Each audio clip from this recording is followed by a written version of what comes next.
Here I have Huawei Y7a, and today I'm going to show you how to enable portable hotspot on this device. So firstly you have to open settings, then you have to go to the mobile network section, then to the personal hotspot. Here you can switch your hotspot, here you can change its name, here you can change its password, you can also change its maximum amount of connections.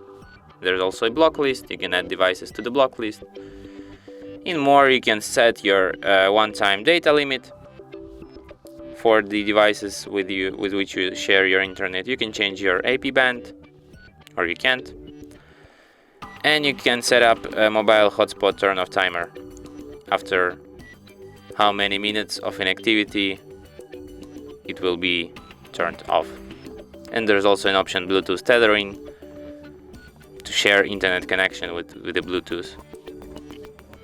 And you can also switch your hotspot here at the upper bar. Here it is.